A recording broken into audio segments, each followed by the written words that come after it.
विनायक महादेव दीक्षित पटवर्धन नावाचे एक संपादक पत्रकार होते. त्यांनी काही आठवणी लिहिल्यात.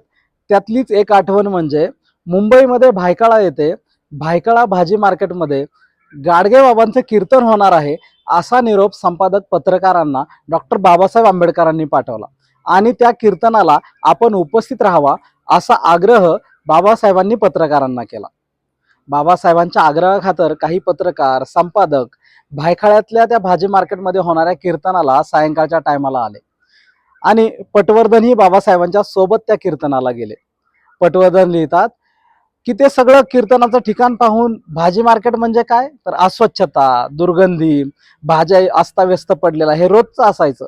पण कीर्तनाच्या वेळी तिथं आलेले पत्रकारात चर्चा सुरू झाली, साला हे भाजी मार्केट कीर्तनासाठी स्वच्छ करायला म्युन्सिपाल्टीच्या कर्मचाऱ्यांना वेळ आहे, पण ते आपलं केईएम त्याला कधी म्युन्सिपाल्टीचा झाडूच लागत नाही, आज मात्र कीर्तनासाठी यांनी हे स्वच्छ केलंय असं म्हणत म्हणत एक पत्रकार आपल्या खिशातनं रुमाल काढून खाली टाकला आणि त्याच्यावर बसायला लागला. ते जसे बसायला लागले तसा बाबासाहेबांनी तो रुमाल ओढला बाजूला आणि बाबासाहेब त्यांना म्हणाले, अहो आज हे भाजी मार्केट बाबांनी आपल्या हाताने झाडून काढलंय, स्वच्छ केलंय, धुवून काढलंय, त्यामुळे इथे तुम्ही निर्धास्तपणे बसू शकता आणि आज हे असं स्वच्छ लख्ख झालेलं दिसतंय, हे बाबांनी केलेलं काम आहे.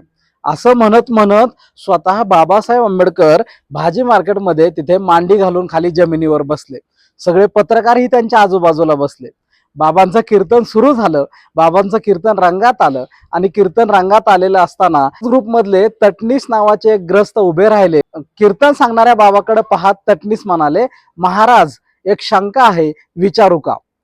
तटनीस काय म्हणाले, महाराज एक शंका आहे, विचारू का? मले महाराज म्हणू नका.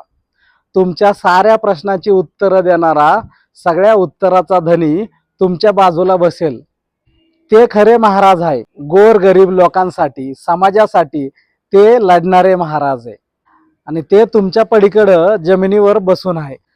असं म्हणत गाडगेबाबांनी बोट दाखवलं. जसं गाडगेबाबांनी बोट दाखवलं तसे कीर्तनाला जमलेले लोक त्या दिशेनं पाहायला लागले आणि पाहतात तर काय, विद्वत्तेनं प्रचंड असणारं हिमालय एवढं व्यक्तिमत्व म्हणजे डॉक्टर बाबासाहेब आंबेडकर जमिनीवर बसून गाडगेबाबांचं कीर्तन ऐकत होते.